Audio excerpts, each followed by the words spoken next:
I'm allergic to cats, but I kind of want one now. Hey everyone, and welcome back to the channel. Today we are going to be talking about Starter Villain by John. Not even going to try his last name.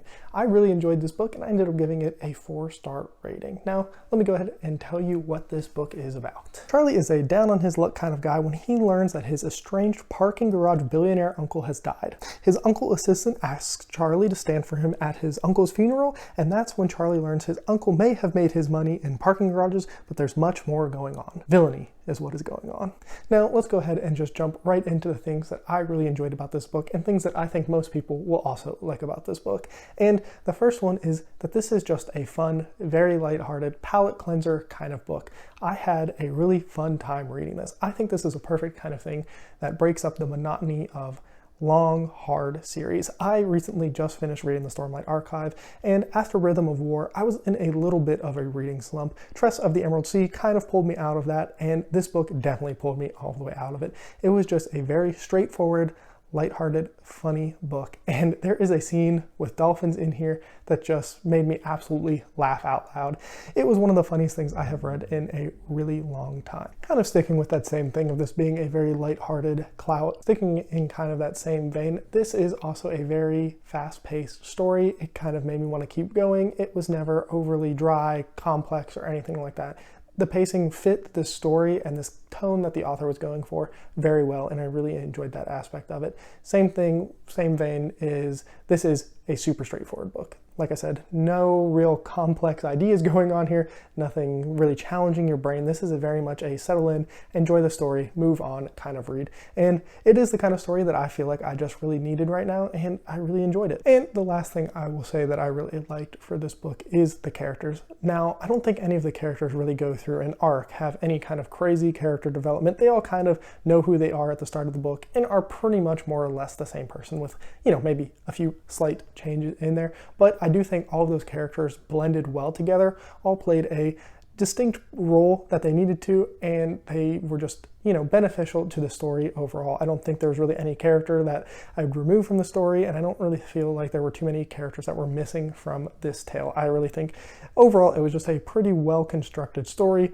if you know what you're going in for. If you're going in for, like I said, palate cleanser, lighthearted, fun kind of read, I think this hits the nail on the head perfectly. Now let's go to some things that I don't think people will like. And I think starting off with, this plot is nothing special, which is to me more of a benefit than a negative, but I know for some people they're going to want a little bit more out of the story. It is very straightforward.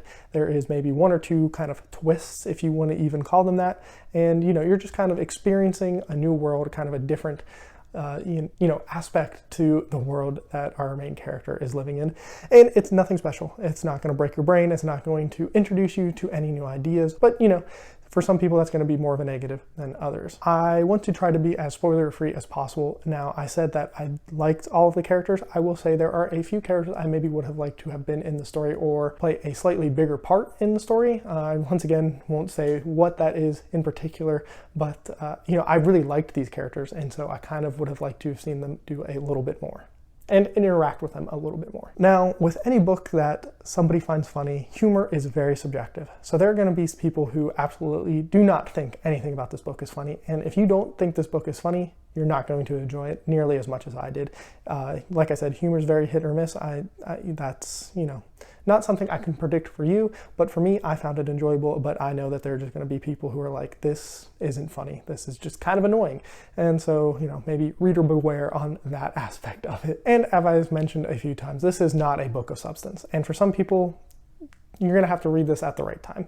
I watched a video from Bart's Book Space. I really like his videos. You can check out his channel. I'll make sure to have him linked and everything. And he talked about how this was a dessert of a book. And he kind of equated to, sometimes when you want to have a dinner, but you have dessert for dinner, afterwards you just aren't satiated enough. And I think that's actually a really good analogy for this book.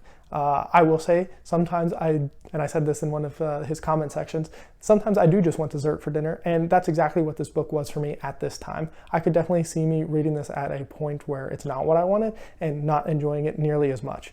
But if you are open to that idea of not meaningful read, very straightforward, not challenge you, you're really just along for the ride, I really do think this is a book that a lot of people can enjoy. So let me know if you have any plans on reading this. If you have read it, what you thought about it. I'd love to know if you thought that the dolphins were as funny as I did.